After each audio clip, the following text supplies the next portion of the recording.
दोस्तों, SMB connect के the rice spotlight series में आप सभी का स्वागत है। मैं सृजन नारायण हूँ। आज हम सिद्धि ग्रुप के प्रशांत गांधी को अपने साथ पाकर बहुत एक्साइटेड हैं, जो अपनी गजब की यात्रा हमारे साथ शेयर करने के लिए हमसे जुड़े हैं।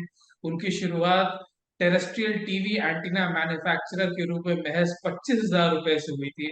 आज वो इसरो और ब्रह्मोस के सप्लायर हैं, कॉप्स के लार्जेस्ट एक्सपोर्टर हैं।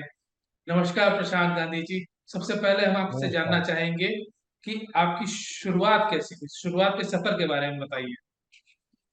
सर।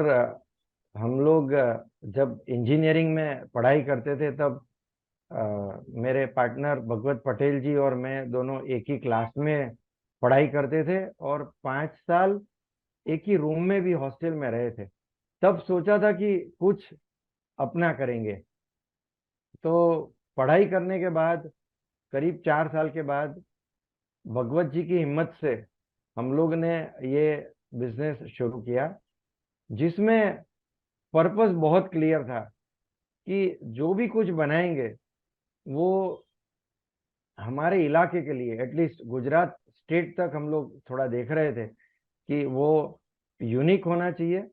और दूसरा कि प्रोडक्ट्स जो भी बनेगी वो बेहतर इंपोर्ट सब्स्टिट्यूट्स बनाएंगे और वो ग्लोबली एक्सपोर्टेबल होनी चाहिए। उसको मद्देनजर रखते हुए हमने करीब 6 महीना मार्केट सर्वे करके एल्यूमिनियम प्रिसीशन ड्रॉन ट्यूब्स बनाने का निर्णय लिया था।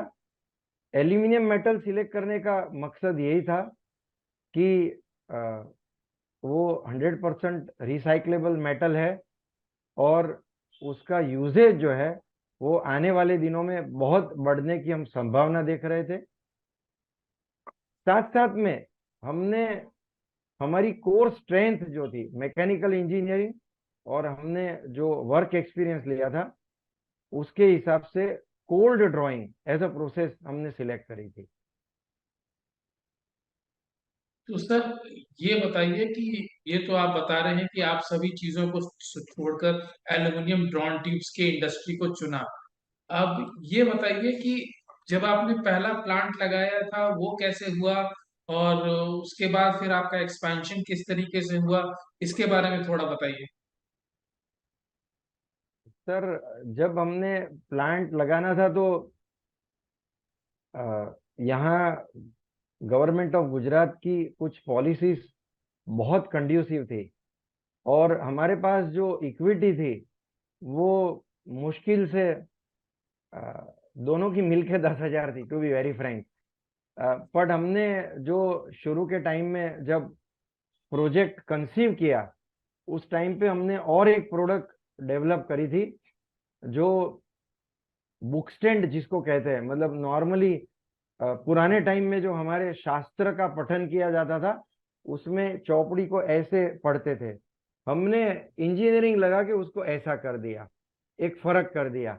अभी वो जो बुक स्टैंड थे वो हमने क्योंकि हमारा टाइम वहां पे बहुत ज्यादा नहीं जाए, उसके लिए 4 जो ब्लाइंड पर्सन्स है उनको ये काम दिया था ताकि उनको भी कमाई हो जाए और वो हर ऑफिस ऑफिस जाके उसको बिक्री करते थे, जिससे हमारे पास थोड़ी धनराशि इकट्ठी हो गई और 40-45 हजार रुपया करीब, जिससे हम लोग हमारी इक्विटी जो है वो भरपाई कर पाए।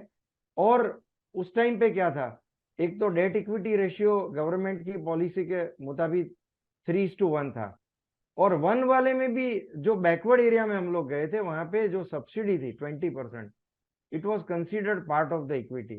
तो हमें बहुत कम धनराशि निकालनी पड़ी और न्यू एंटरप्रेन्योर स्कीम के तहत बहुत अच्छी तरह से लैंड भी मिल गई और लोन भी मिल गई और हम लोग इसको आगे बढ़ा पाए थे।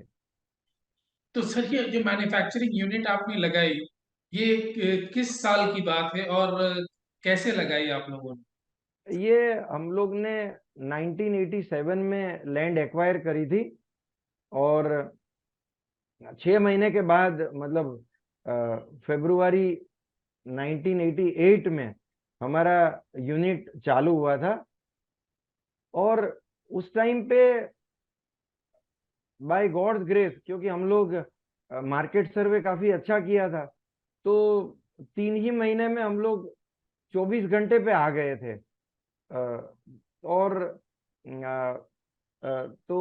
फिर करीब 3 साल में ये नौबत आ गई कि भाई अपने एक्सपेंशन करें। 1991 में हमने इसकी जो कैपेसिटी थी वो अ, और फर्दर 2 टाइम्स बढ़ाई, मतलब एक्स बनाते थे तो 3x के लिए हम लोग गए, और अगेन यहाँ पे गवर्नमेंट का सहयोग मिल गया, तो हम लोग अच्छी तरह से उसको आगे बढ़ा पाए थे।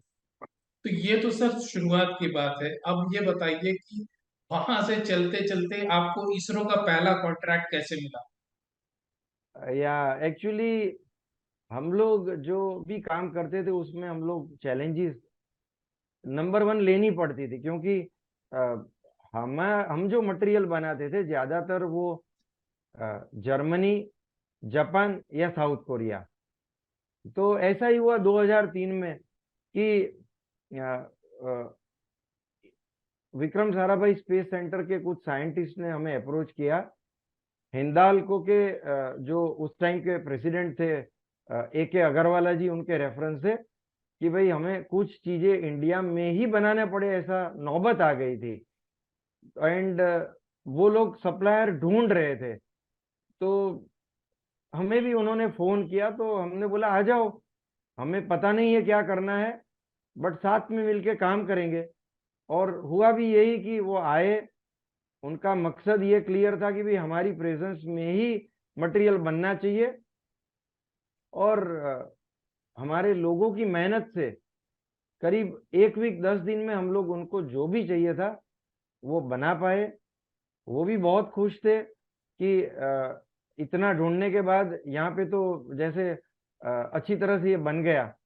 तो then there was no looking back, क्योंकि जैसे ही उनका माल बना और उन्होंने पूछा भाई डेवलपमेंट कॉस्ट क्या लोगे, तो हमारे वहाँ ये एटीट्यूड था, भाई ये तो कंट्री ने हमें अवसर दिया है कि भाई ऐसा मौका मिल गया कि चलो हम लोग इसरो के साथ भी काम कर पाए। तो फिर उन्होंने नेक्स्ट ईयर हमें एक मौका दिया 2004 में, कि जब हमारा सबसे पहला जियो स्टेशनरी सैटेलाइट लॉन्च होने वाला था, तो उन्होंने हमें इनवाइट किया कि भाई आप श्रीहरिकोटा आइए और उसकी प्री लॉन्च सेरेमनी में शामिल हो जाइए। तो फिर तो हम लोग डेडिकेट हो गए उसके बाद कि भाई इसरो का कोई भी काम है, आधा किलो का भी काम है, तो हमारा ऑर्गेनाइजेशन ये बनाएगा। ये तो बड़ी अच्छी बात बताई सर आपने। तो ये बताइए कि इसरो के कॉन्ट्रैक्ट के बाद फिर आप लोग जैसे कि अभी मैं देख सकता हूँ कि आपका पीछे चंद्रयान और मंगलयान का पोस्टर भी लगा हुआ है। तो उससे आप लोग कैसे जुड़ पाए, मतलब वहां से शुरुआत जो जर्नी की हुई वो मंगलयान तक कैसे पहुंची, ये थोड़ा बताइए।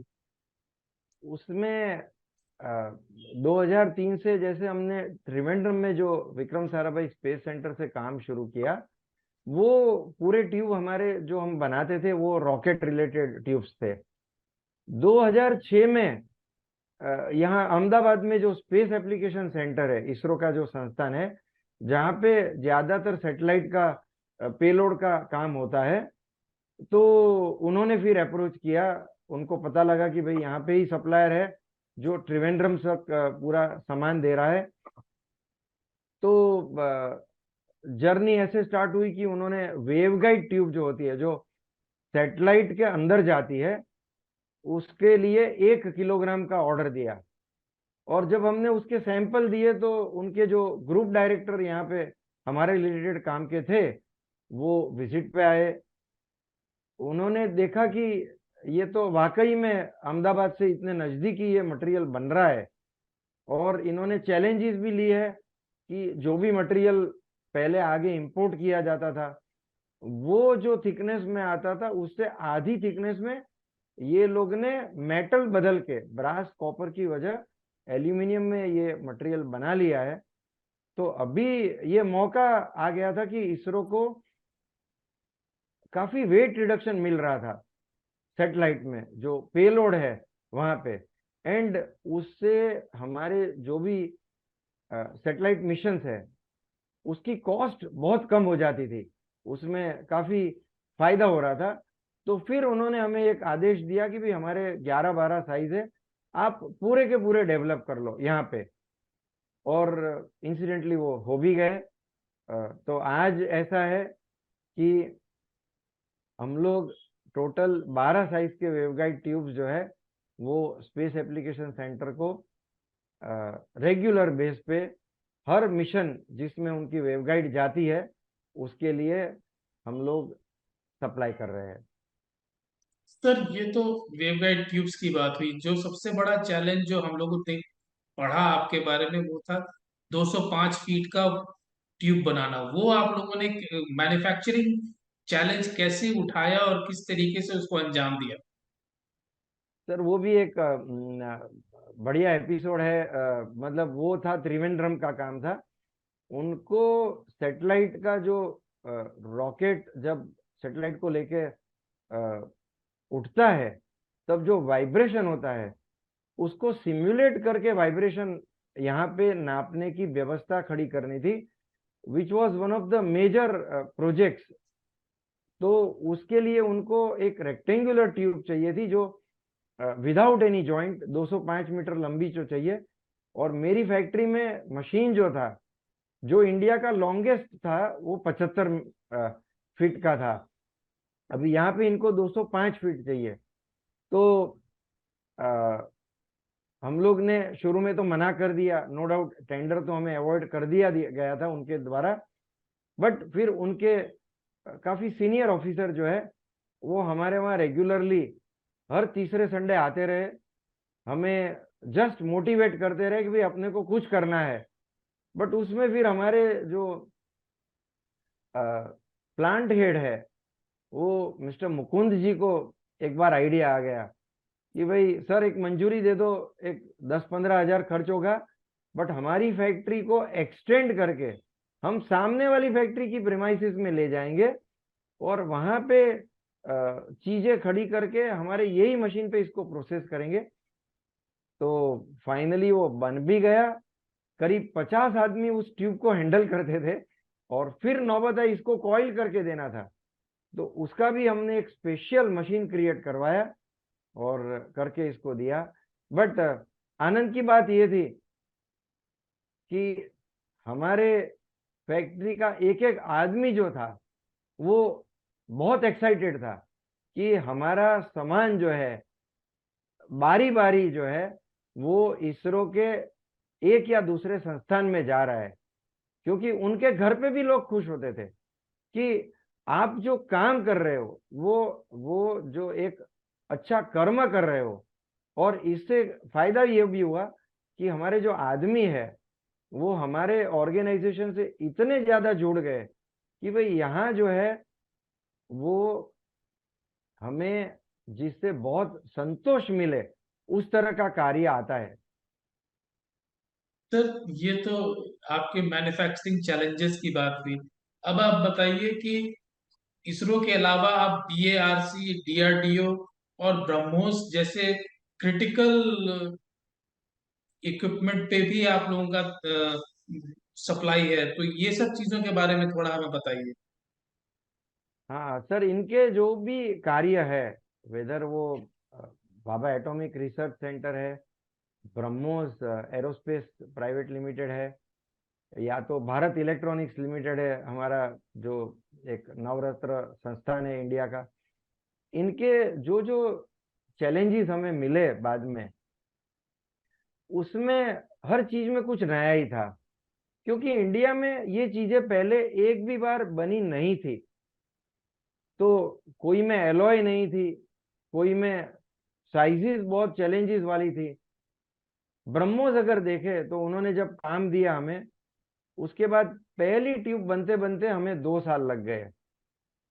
और जब उनके जो काफी एसोसिएटेड इंडिया के एल्यूमिनियम के सबसे बड़े साइंटिस्ट हमारे फैक्ट्री में आए, यहाँ पे थोड़े दिन रहे और गाइडेंस देते गए, तब जॉइंट एफर्ट से हम लोग फाइनली उसको बना पाए।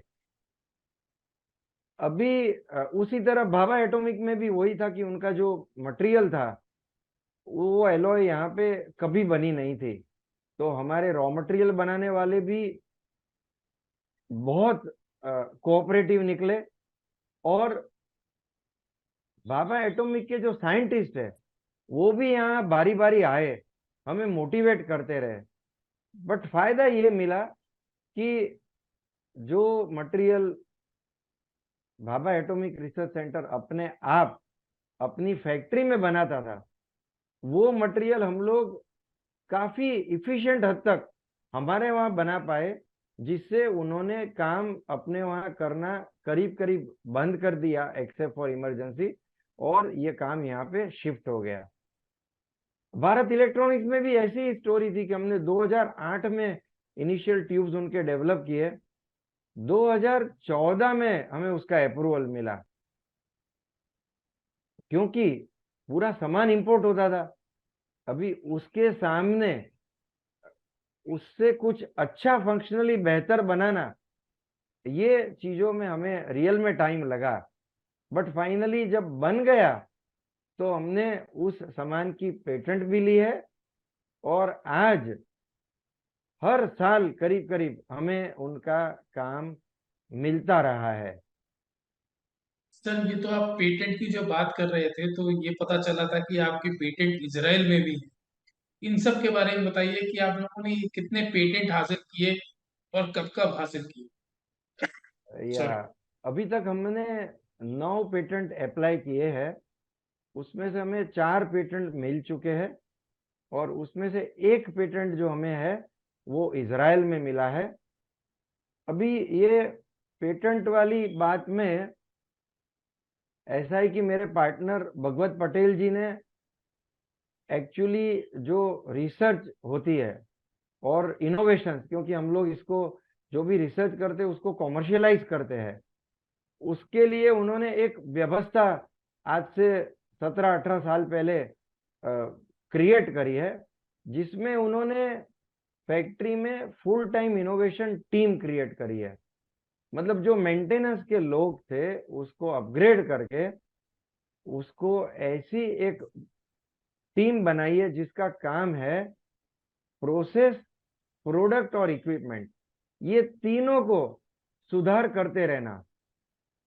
और ये इनका कंटिन्यूअस काम है। हमारे वहां उन्होंने और एक व्यवस्था क्रिएट करी which is a really wonderful innovation, कि जो हमारे कर्मयोगी है फ्लोर पे जो काम करते हैं उनको एक फॉर्म दिया जाता है, बहुत सिंपल सा फॉर्म है, और हर तनख्वाह के पहले, मतलब 7 तारीख को तनख्वाह होती है, 5-6 तारीख को ये फॉर्म भरते हैं कि भाई वो जहाँ पे काम करते हैं, जो एरिया में वो काम करते हैं, जो मशीन पे वो काम करते हैं, उसमें सफाई कैसे ज्यादा और अच्छी करी जाए, दूसरा यील्ड कैसे सुधारा जाए, तीसरा प्रोडक्टिविटी कैसे बढ़ाई जाए। तो इस तरह के जो 4-5 सुझाव है वो हर आदमी जहां पे उसको लगता है वहां पे वो चीज भरता है। अभी ये जो दिमाग कर्मयोगी का काम करता है वो रियल सेंस में हम लोग जो करते हैं उससे काफी इफिशिएंट होता है। और इसमें से ही प्रोजेक्ट निकल जाते हैं कि भाई इक्विपमेंट में कैसा सुधार करना है, प्रोडक्ट में क्या क्या करना है, प्रोसेसेस में कैसे सुधार करने हैं, ताकि हम लोग उसको जल्दी बना पाए, अच्छा बना पाए, मोर इफिशिएंटली बना पाए। और यही प्रोजेक्ट जो है वो इनोवेशन टीम को दिए जाते हैं, और यहाँ से ही हमारी ज्यादातर पेटेंट रिलेटेड जो रिसर्च है वो भी उभरी, और हम उस प्रोडक्ट्स को फिर कॉमर्शियली बाजार में वायबल भी कर पाए। सर इसमें बहुत सारे सवाल है जो आप मुझे अभी जवाब दे रहे थे, तो मेरे मन में दो तीन सवाल आ रहे हैं। सबसे पहले तो मैं आपसे ये जानना चाहूंगा कि ये कर्मयोगी कौन है, ये आपके कॉन्ट्रैक्चुअल वर्कर्स हैं या कौन है। सर हमारे वहाँ शुरू से 88 से आज तक एक भी कॉन्ट्रैक्टेड वर्कर नहीं आया है। मतलब हम देखिए, भगवान का नाम तो हम घर पे जाके लेते हैं जरूर, सुबह उठते हैं शाम को भी, बट हम लोग का एक ये सोचना है कि हम लोग जो 8 घंटा जो काम करते हैं वही हमारा सबसे बड़ा कर्म होना चाहिए और वही हमारा सबसे बड़ा संसार को प्रदान होना चाहिए। तो हमारे जो फ्लोर पे लोग काम करते हैं उनको हम लोग कर्मयोगी के तौर पे गिन रहे हैं क्लियरली। और और उसका फायदा भी ये हुआ कि जब हमारे दिमाग में ये है कि ये लोग जो प्रदान कर रहे हैं वो बहुत इंपॉर्टेंट है, मतलब उनके लिए, कंपनी के लिए, इंडस्ट्री के लिए और सोसाइटी के लिए। सर ये तो आपने हम मुझे समझाने के लिए ये बताया। अब मुझे ये बताइए कि आपके टोटल कितने कर्मचारी होंगे, टोटल आपका टर्नओवर क्या होगा और आपके कितने यूनिट्स हैं टोटल। सर हमारे अभी 2 यूनिट है और दोनों यूनिट मिलके हम लोग करीब 100 से ऊपर लोग हैं। हमने जो जो मार्केट डेवलप किया है इंडिया में और करीब 34 कंट्री में हमारे जो प्रोडक्ट जा रहे हैं वर्ल्ड वाइड, वो हमारे लोगों ने, मतलब हमने कोई किसी को हम माल दे दे और आगे बिक्री करे वैसा नहीं किया है। वो हम लोग अपने आप ही डायरेक्ट B2B पूरा मटेरियल सप्लाई करते हैं। हमारा टर्नओवर जो है वो लास्ट ईयर करीब 20 करोड़ रुपया था, दोनों यूनिट मिलके।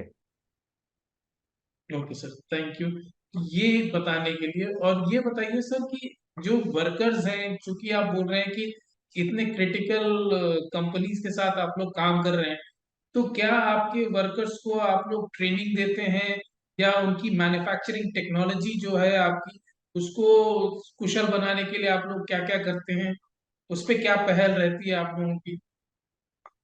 सर मेनली तो यहाँ पे एक डेडिकेशन है लोगों का, जो बहुत सी यहाँ कल्चर बिल्डिंग प्रैक्टिसेस हमने डेवलप करी है, उसमें से ये उभरी हुई चीज है। हमारे मन में ये नहीं था, बट हम लोग एक एक प्रैक्टिस जो हमारे बाय डिजाइन हम लोग ने डेवलप करी है, अल्टीमेटली उसका रिजल्ट ये आया है कि डेडिकेशन जो है वो टॉप से लेके बॉटम तक हमें एक अनपैरेलल्ड डेडिकेशन मिल रहा है। प्रैक्टिसेस जो है हमारे पास 44 प्रैक्टिसेस है। मैं एक आध की बात करूं तो हमने एक प्रैक्टिस ऐसी करी है कि हमारे वहां पे फैक्ट्री में एक नेगेटिव थॉट्स का एक खड्डा बनाया गया है। और वहां पे हमें जो जो चीज ऐसी लगती है कि हम नहीं कर पाएंगे, फ्रॉम ओनर टू सिक्योरिटी, हम लोग वहां पे जाके चिट्ठी डालते हैं कि भाई ये मेरे से नहीं हो सकता है, और हम लोग स्लेट क्लीन कर लेते हैं। और उसका प्रतिभाव ये है कि करीब करीब जो जो चीज हमारे कंट्री में इम्पॉसिबल गिनी जाती थी हमारे फील्ड में, वो आज यहाँ पे बहुत अच्छी तरह से हो रही है। उसी तरह से एक दूसरी प्रैक्टिस है, हम लोग हर महीने सैलरी के साथ चुनी हुई बुक जो है लोकल लैंग्वेज में, ओनर से लेके अगेन लास्ट आदमी तक, अ, करीब 110 बुक जो है वो सैलरी के साथ सबको जाती है। हम हर घर में पुस्तक मंदिर बना रहे हैं। तो ऐसी कई प्रैक्टिसेस है जो अल्टीमेटली जो है वो इसने इस ऑर्गेनाइजेशन को लर्निंग ऑर्गेनाइजेशन बना दिया है। और दूसरी बात यह है कि टेक्नोलॉजी के तौर पे इंडिया में हमने बेस्ट टेक्नोलॉजी यहाँ पे इन हाउस डेवलप करी है। साथ साथ में हम ये भी करते रहे कि क्योंकि हमारी साइज वैसी नहीं थी कि हम लोग कोलैबोरेशन में जाए, और हमें इंडिपेंडेंस भी हमारी बाकायदा अपने पास रखनी थी। तो हमने 2001 से 2019 तक, कोरोना तक, ये व्यवस्था रखी थी। इनफैक्ट बाद में भी वो चली है कि हम नेदरलैंड और जर्मनी से हमारे रिलेटेड वर्ल्ड के बेस्ट एक्सपर्ट जो है उनको करीब करीब हर साल एक बार यहाँ लाते रहे 15 दिन के लिए। और ये व्यवस्था ऐसी है कि एक्सपर्ट्स जो है वो रिटायरमेंट के बाद जो है वो करीब करीब फ्री ऑफ कॉस्ट आते हैं। अहमदाबाद एयरपोर्ट से उनको लेना है और 15-20 दिन के बाद अहमदाबाद एयरपोर्ट उनको छोड़ना है। यहाँ रहना वगैरह तो वैसे भी अतिथि देवो भव होता ही है, तो वो हम व्यवस्था करते हैं एक नॉर्मल। बट ये जो एक्सपर्ट जो है, करीब यहाँ पे आज तक 17 विजिट्स हुई है पिछले 23 सालों में। तो वो हर बार आते थे, एक दो स्टेप हमें ऊपर चढ़ाते थे। सर ये बताइए कि आप अपने थोड़े से यूनिक एचआर प्रैक्टिसेस के बारे में बता रहे थे, अपने ग्रेवयार्ड के बारे में बताया मुझे। ये किताब की का ख्याल, ये सब आपके दिमाग में आया कैसे, ये सारी बातें हुई कैसे, ये ग्रेवयार्ड ऑफ नेगेटिव थॉट आपने बनाया कैसे? सर ये तो एक्चुअली हमारा मिशन है कि जो चीजें हमारे कंट्री में नहीं बनती वो बनानी है। और जब ऐसी इम्पॉसिबल दिखती हुई चीज हमारे पास बनने आती है, तो हम रास्ता ढूंढ रहे थे। अभी चिकन सूप ऑफ सोल करके एक बुक है, जिसमें काफी एक एक पेज की स्टोरीज होती है, which are very useful stories. उसमें एक्चुअली हम पढ़ रहे थे कि बच्चों को यंग एज से कैसे ऐसा बनाया जाए, ऐसा इनपुट दिया जाए कि ताकि वो लाइफ में बहुत आगे बढ़े। और कंस्ट्रेंट्स जब भी आते हैं, सबको आते ही है लाइफ में, उसको कैसे ओवरकम करे। तो एक स्टोरी बहुत बढ़िया थी कि भाई, एक क्लास के 20 बच्चों को बोला गया कि अपने स्कूल के कॉर्नर में एक खड्डा है, वहां पे जाल के हर एक बच्चा एक एक चिट्ठी डालेगा, जो दूसरे कोई पढ़ेंगे नहीं, कि भाई मैं क्या क्या नहीं कर सकता हूँ। और 20 बच्चे ऐसे नॉर्मली ऐसे ही थे जिनको ये चिट्ठी नहीं डाली थी, बट जिन्होंने ये चिट्ठी डाल दी थी और उनकी अपनी माइंड की स्लेट जो है वो क्लीन कर दी थी, उनका जब 20 साल के बाद सर्वे किया गया, तो वो अपने अपने फील्ड में टॉप पे पहुंच गए थे। और बाकी के 20 जो जिन्होंने स्लेट क्लीन नहीं करी थी, वो काम जरूर कर रहे थे, बट ज्यादातर सुपरवाइजरी लेवल या छोटा मोटा काम कर रहे थे। तो ये हमने जब देखा, तो हमें सोचा कि क्यों ना ये एक्सपेरिमेंट हम हमारे फैक्ट्री में ही कर दे। And it has work wonders. Great sir, great. This is really very interesting कि chicken soup for human soul से आप लोगों ने इंस्पायरेशन लिया है। ये बताइए कि सर ये ये सब तो अभी की बात है, आगे का आप क्या सोचते हैं? What is the future? आप किस तरीके से एक्सपेंशन का सोचते हैं और क्या क्या चीजों में एक्सपैंड करने का आप सोच रहे हैं?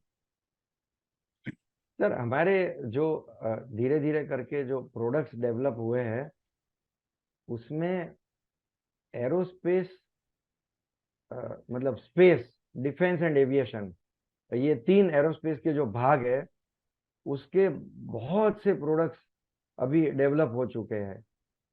और हम लोग अभी उस लाइन पे जा रहे हैं कि ये एक बड़ा वर्टिकल हो जाए, जिसमें आज तक हम उसको इंडिया तक सीमित रखे थे। बट अभी जब कंट्री ने पिछले थोड़े सालों से डिफेंस एक्सपोर्ट को बहुत एनकरेज किया है, तो हमारे जो ट्यूब्स बनते हैं, वो इनपुट्स, वो डिफेंस सिस्टम्स जो बनते हैं उसके अंदर जाते हैं। तो अभी हम लोग जो है उस लेवल पे जाने की कोशिश में है कि अगले 5 साल में ये जो डिफेंस और स्पेस रिलेटेड प्रोडक्ट्स है, वो हल हम लोग एक तो इंडिया में और भी थोड़े एप्लीकेशंस डेवलप कर ले, क्योंकि बहुत से ट्यूब्स अभी भी हमारे संस्थानों में इंपोर्ट हो रहे हैं। जैसे हिंदुस्तान एरोनॉटिक्स लिमिटेड है, आज भी पूरे ट्यूब्स उसके पास इंपोर्ट हो रहे हैं। तो अभी हमारी कोशिश है, और उनकी भी कोशिश है, कि ये ये ट्यूब्स या तो उसके रिलेटेड कंपोनेंट जो है, वो अभी हमें लोकली मिल जाए। तो इंडिया में और उसी तरह बाहर हम लोग जो है ये कोशिश में लगे। दूसरा ऐसा है कि हम लोग ने इंडस्ट्रियल सेगमेंट्स के लिए बहुत से सेगमेंट्स है, automation, pneumatic cylinders, mining equipments, button बनाने के उद्योग जो है, रोबोट्स जो है, उस तरह के बहुत से सेगमेंट्स के लिए हमने प्रोडक्ट्स डेवलप किए हैं। आज हम ऑलरेडी उसको सर्व भी कर रहे हैं। जैसे एक बहुत यूनिक सेगमेंट है कि जयपुर फूड जो लोगों हमारे जो स्पेशली एबल्ड लोग हैं जिनके पाँव में ये जयपुर फूड फिट किया जाता है, वैसे एक संस्थान को आज हम बहुत high strength light weight tube दे रहे हैं, ताकि जो जिसको चलना है उस फुट को पहन के उसको बहुत कम श्रम हो जाए, उसके मसल्स पे जो लोड गिरता है वो कम हो जाए। तो हमारा एक मकसद ये भी है कि इस तरह के प्रोडक्ट जो है, जो ह्यूमैनिटी के लिए काफी काम आ रहे हैं, वैसे सेगमेंट्स में काफी अच्छा एक्सपेंड करना, ताकि हम भी अच्छा बिजनेस करें और सोसाइटी एट लार्ज को ये काम लग जाए। तो एक डिफेंस वाला सेगमेंट है, एक इंडस्ट्रियल है।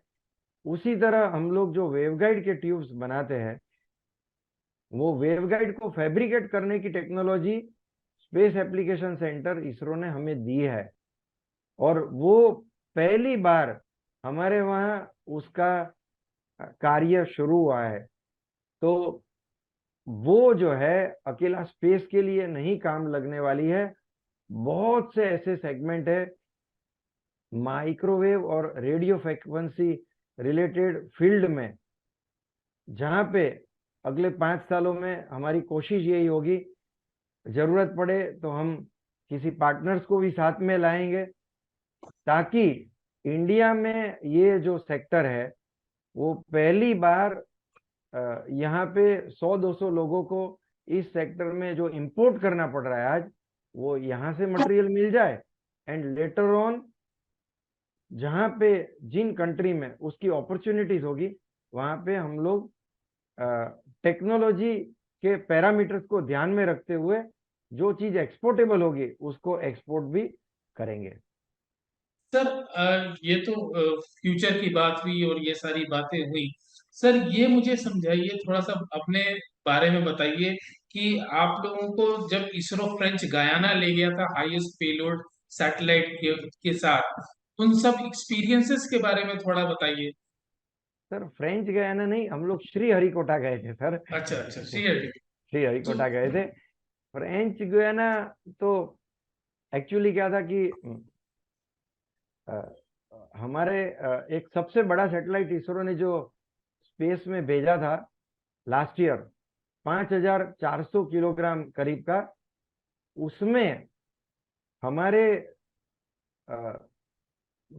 वेवगाइड के ट्यूब जो है काफी बड़ी मात्रा में यूज हुए थे। तो वो देखने के लिए हमें यहाँ स्पेस एप्लीकेशन सेंटर में ही, जब वो जो सैटेलाइट 2 भाग में खुला था, तब इनवाइट किया गया था। And we were very fortunate कि अंदर करीब 900 से ज्यादा वेवगाइड ट्यूब्स, उतने टुकड़े अंदर यूज किए हुए हमें उन्होंने दिखाए थे। As far as Sriharikota जाने की जो बात थी, उसमें उन्होंने ये व्यवस्था करी थी कि लॉन्च के पहले, जो फर्स्ट जियो स्टेशनरी सैटेलाइट लॉन्च हुआ था उसके लॉन्च डे के पहले 3 दिन पहले हमें वहां पे जो रॉकेट के बाजू में काम करने के लिए एक लिफ्ट होती है, उसमें अबाउट 29 मीटर्स ऊंचे तक हमें वो ले गए थे। Now this was a once in a lifetime experience. मैं कहूंगा कि शादी और ये दूसरा यहाँ तक जाना, ये दोनों जो है जब तक हम लोग इस संसार को नहीं छोड़ेंगे तब तक याद रहने वाली चीज है। क्या बात है, क्या बात है। Very nice. सर ये तो सारी आपके अपने एक्सपीरियंसेस के बारे में बात हुई, आपके ये सारी चीजों के बारे में बात हुई। अब ये बताइए कि भविष्य के बारे में भी हम लोगों ने बात की। आप ये बताइए कि अगर कोई यंग एंटरप्रेनर है जिसको कि मतलब उस तरह की चाह हो जिस तरह की चाह आपकी थी 1980s में, तो उसके लिए आपके पास क्या संदेश है, क्या मैसेज है, क्या आप प्रेरणा किस तरीके से उनको देना चाहेंगे? सर ऐसा है कि मैं ऐसा सोचता हूँ कि जो काम हमें आता है और जो काम से पैसा भी मिलता है और जो काम में सोसाइटल बेनिफिट भी होता है, ये अगर तीन चीज को मद्देनजर रखते हुए जो भी बडिंग एंटरप्रेन्योर्स है वो अपना फील्ड अगर सिलेक्ट करते हैं, तो मैं ऐसा सोचता हूँ कि लाइफ टाइम जो है हमारी यात्रा आनंद की रहेगी, विच इज वेरी इंपॉर्टेंट। हमें एज अ बाय प्रोडक्ट जो है पैसा भी मिलता रहेगा, which also is next important thing. And हम लोग जो इस सृष्टि पे मतलब ये हमें जो एक ये मौका मिला है यहाँ पे आने का, तो आज हमारे पूरे स्टेक होल्डर है वो हमें कितनी चीजें देते हैं। मतलब हम लोग पढ़ाई करते हैं तो कितने प्रोफेसर, मतलब हर जगह से हमें सहयोग मिलता है, तब हम लोग इस यहाँ पे ये पहुंच रहे हैं। तो उस सोसाइटी को अच्छी चीजें वापस देना भी हमारा एक अहोभाग्य होता है। तो ये तीन चीजों का अगर समन्वय हमारे बिजनेस में होता है, तो मैं ये समझता हूँ कि अ, कोई गाड़ी फिर रुकती नहीं है। बाधाएं जरूर आती है, चैलेंजेस बहुत आती है, बट मैं ये समझता हूँ कि चैलेंजेस जो है वो अल्टीमेटली जो है वो गोल्ड माइन की तरह हमारी लाइफ में आती है। क्योंकि हर चैलेंज जाने के बाद आदमी इतना ज्यादा मजबूत बन जाता है कि शायद उसको अगले जो चैलेंजेस आते हैं वो थोड़े छोटे लगते हैं। सर ये बताइए कि ये सब चीजें जब आप अपने जिंदगी में देखते हैं और इतने सारे इम्प्लीमेंटेशन भी आपने अलग अलग चीजों के यहाँ पर किए हैं अपने फैक्ट्री में, तो इसके अलावा आपके जहन में कोई और ख्याल भी है जिस पे आप फ्यूचर में मैन्युफैक्चरिंग या किसी और चीज में सोचना चाहते हैं, या सिर्फ इसी पे स्टिक करना चाह रहे हैं अभी? तो अभी हम दो चीज कर रहे हैं। एक, जैसे मैं एक इनिशिएटिव बताता हूँ जिसका जो आइडिया का उद्गम स्थान सिद्धि ग्रुप में हुआ था। आज इंडिया में जो है एमएसएमईज को ग्रो करने के लिए स्किल चाहिए, मैन्युफैक्चरिंग सिस्टम्स चाहिए और टेक्नोलॉजी चाहिए। टेक्नोलॉजी पे हमने देखा कि हमारे इंडिया में बहुत से संस्थान है जो काम करते हैं आइसोलेशन में, और एमएसएमईज जो है उनको कैसे टेक्नोलॉजीज बहुत अच्छी तरह से पहुंचानी चाहिए।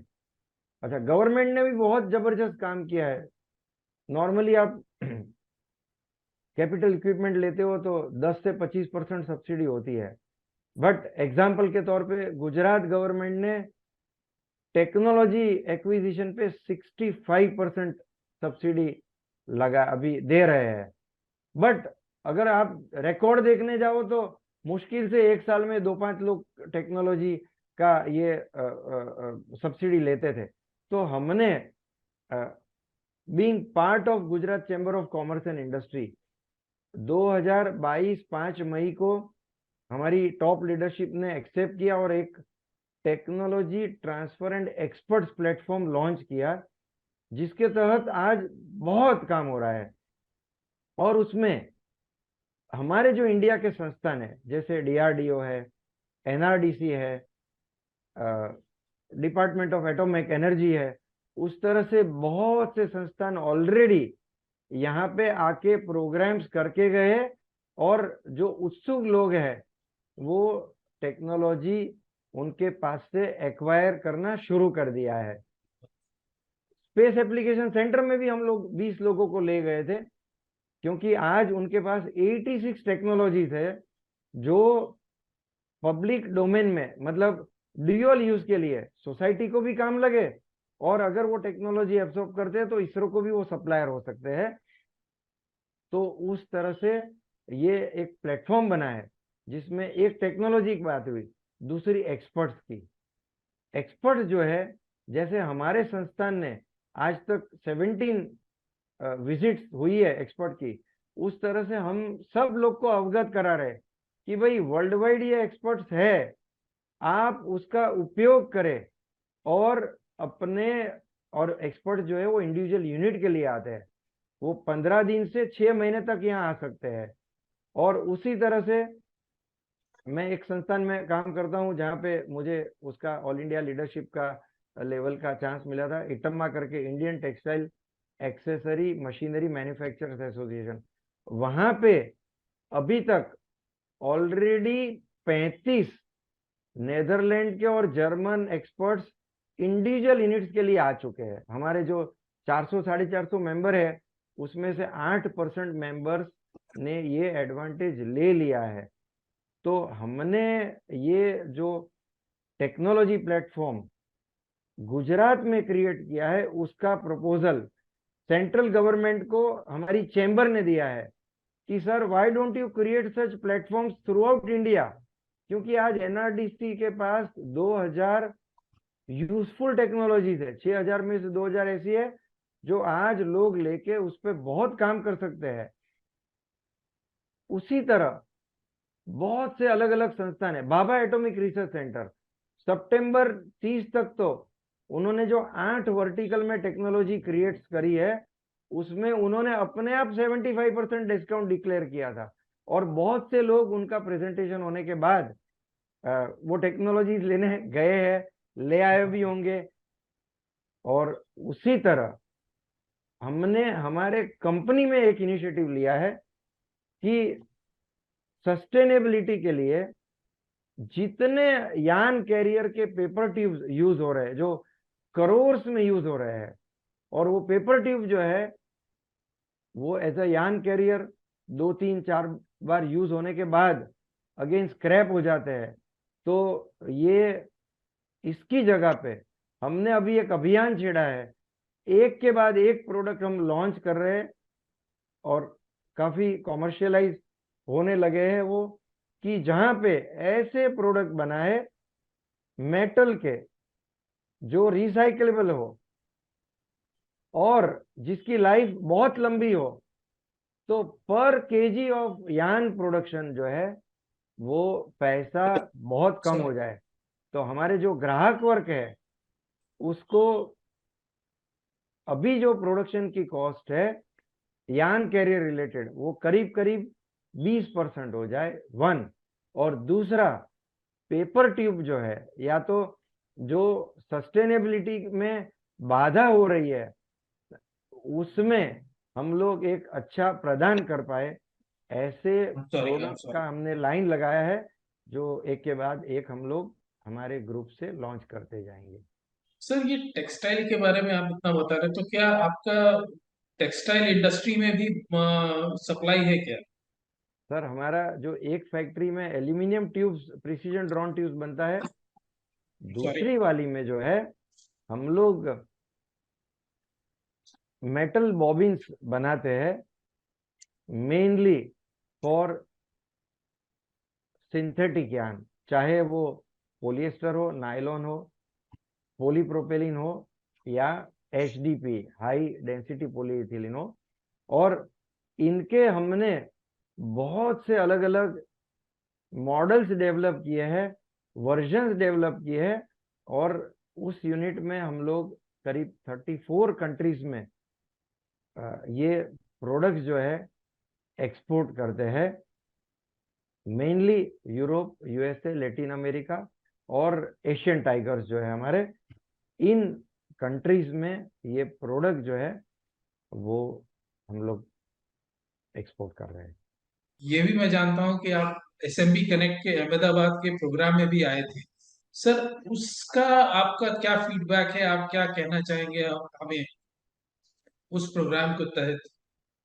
Sir program as a whole बहुत बढ़िया था, क्योंकि जो और भी स्पीकर्स थे एक्चुअली उनका प्रदान बहुत अच्छा था। It was a very good value addition.